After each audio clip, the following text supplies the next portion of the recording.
I very occasionally record podcasts, which you can find at anchor.fm/Grimstales.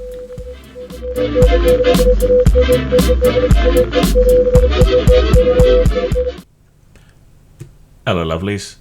Today we're going to be taking a look at Burning Wheel, which we played or attempted to play recently over on Grimstreams.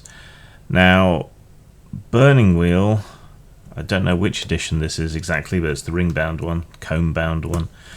Burning Wheel was an internet darling, an RPGnet darling, back in the day during the first blush of the indie RPG boom, and for the life of me I cannot work out why. Because this seems to go against almost everything that indie games and story games stood for back in the day.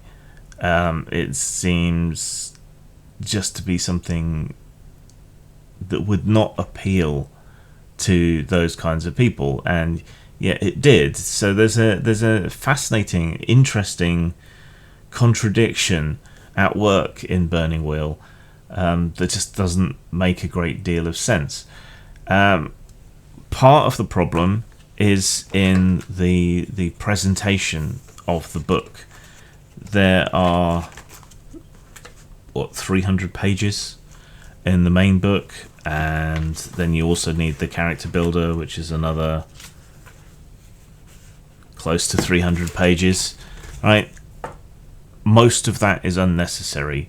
You could strip this right back and have a very simple game that would fit into a pamphlet, right? That would be the kind of thing I thought would have appealed to those people at the time. It wouldn't be that different to Fate in terms of complexity if that was the way it had been gone about. But it hasn't been gone about that way, and this is full of needless complications, weird ways of talking about things, peculiar ideas about how to describe things, needlessly flowery language, multiple iterations of the same thing. I would hold it up as an example of what not to do as a game designer. Now, there's a bit too much light on this, so that's a bit better. Not that there's a lot to see, you won't be able to read the text or anything anyway, but So at the heart of it, this is a very simple dice pool system, where you get a number of dice, usually not that many dice, and you roll them, and 1 to 3 is failure, and 4 to 6 is success. There are ways that can be shifted, but that is the basic heart of the system. So your character is defined by statistics and skills. Skills are partially derived from statistics and then brought up, but a starting character isn't going to have a huge number of dice. Maybe 4, maybe 5, maybe 6 at the outside. Which means that doing just about anything is pretty difficult, actually, when you think about it in the game, particularly as starting characters.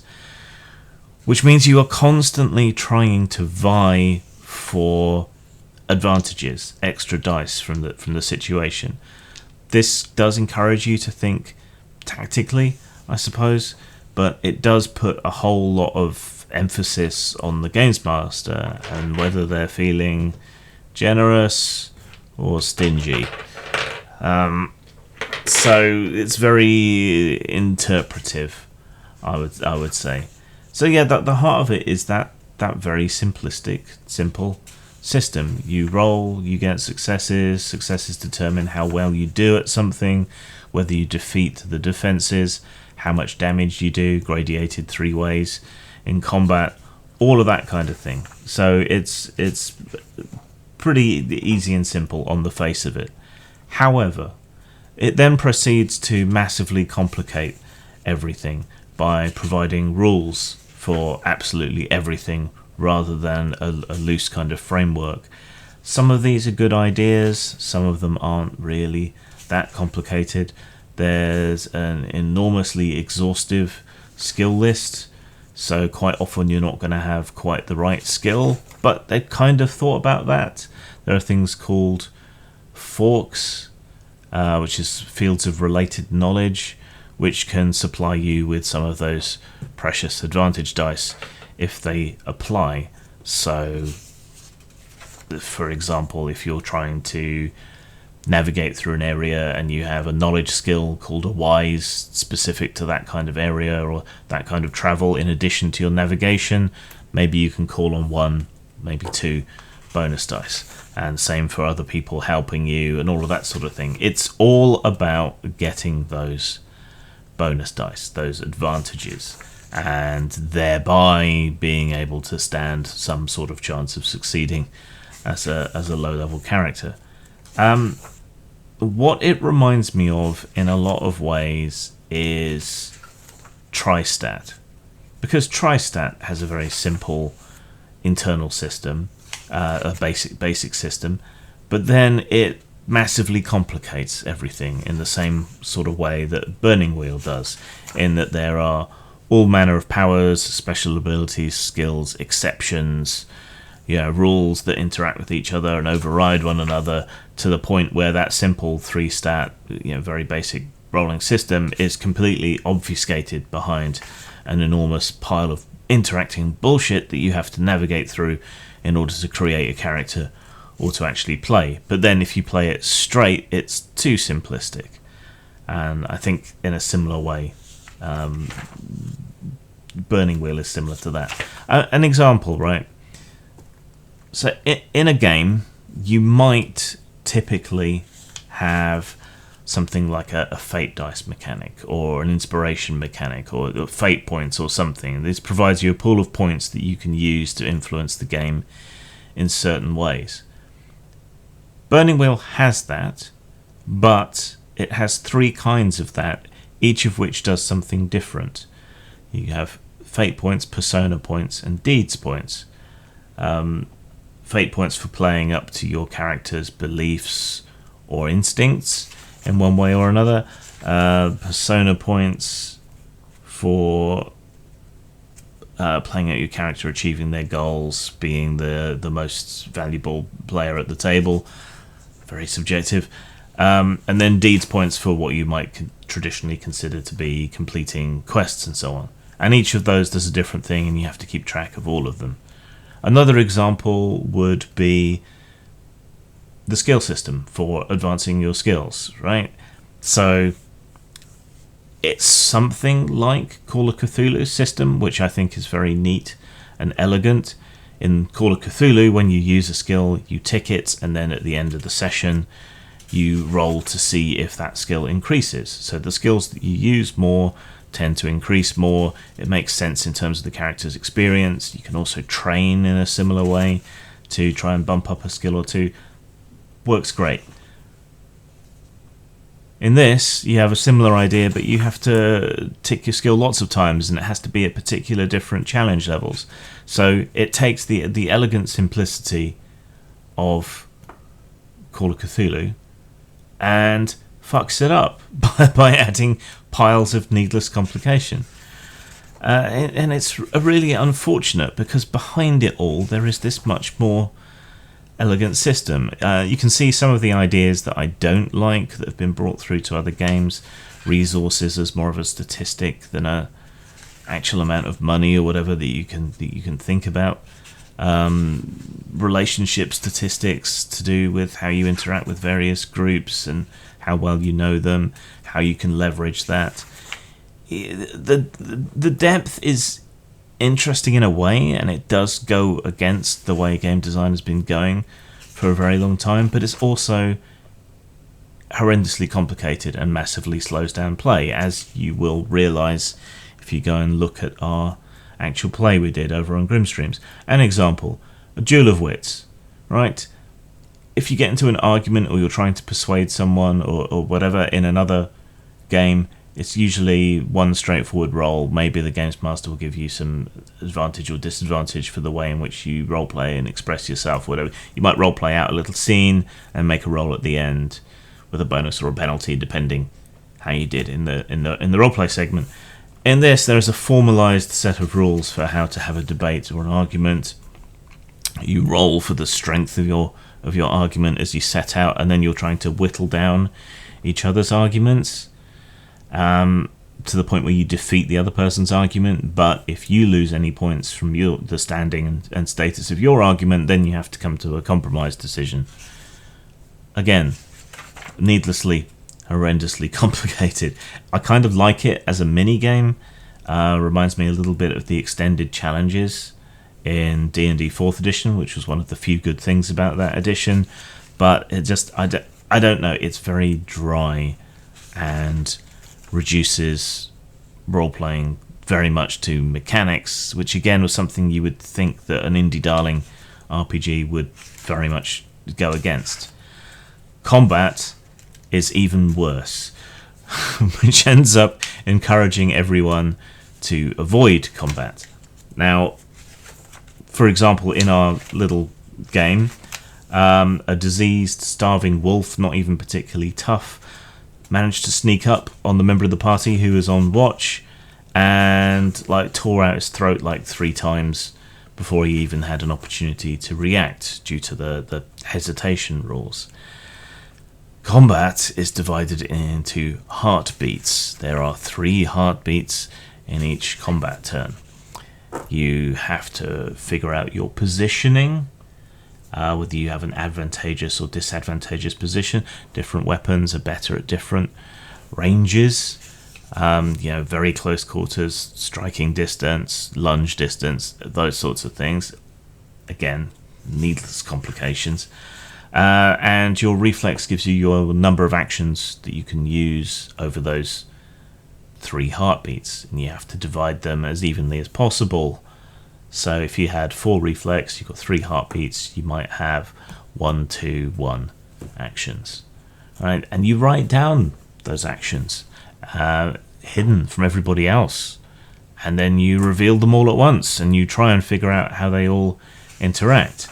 And that's fine if you want to focus on the ins and outs of a duel, maybe between 2 competent characters, jockeying for position and so on. In that instance, it can be quite involving. But if you have multiple combatants involved, it gets hideously complicated very quickly and very hard to resolve. And it's also unnecessary. In fact, by stripping back Burning Wheel to a more conventional RPG setup, roll for initiative. Maybe if you have the initiative, you gain a certain amount of advantage, and allowing people to do their reflex number of actions per turn, perhaps like move, strike, or whatever. That might be an easier way of doing it and making it work as a group and so on, but then you would be going against the game rules as written, which is kind of how you have to review these things. In terms of implied setting, and there's no real setting in these books, it's very much sort of high medieval. It gave me Pendragon vibes reading through it, only with a bunch of fantasy staples like elves, dwarves, and so on. There's not really a lot more worth looking at through here. So the other book here is the Character Burner, which is for making characters. Now again, needlessly complicated, but kind of fun as a mini game. So yeah, it has elves, dwarves, and so on. You can also play orcs and things. In the Monster Burner, given to understand that you can give monsters backgrounds and so on. Think of it as a very expanded version of Warhammer Fantasy Roleplay's character creation, but it's needlessly nitpicky. Now, in Warhammer, you have percentile stats, small changes as your character goes along through its career path. Those are important, and even small changes are important. In this, you kind of do everything all at once for your character's background, and it provides you with an age, which provides you with basic stat and skill points, and then you get certain rewards and access to certain skills from the various careers. that you go through, and there are exits from the careers and there are entries from the careers. So Warhammer Fantasy Roleplay is probably the best one, and it's like I say, it's fun as a mini game, but given the lack of fidelity to the statistics, we're talking dice rather than percentile points. It just feels like you might as well just give people a certain amount of points and let them pick and choose their own skills and so on more freely.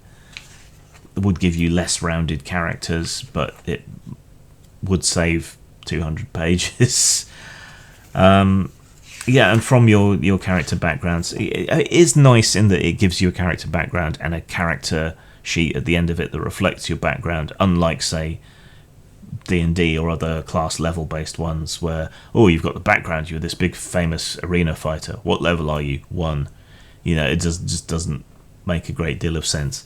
And so you can play older characters who will perhaps be more skilled in some ways, but they'll start to suffer things on the other end, and it's great for generating non-player characters as well. Just long-winded, very, very prep heavy, I would say.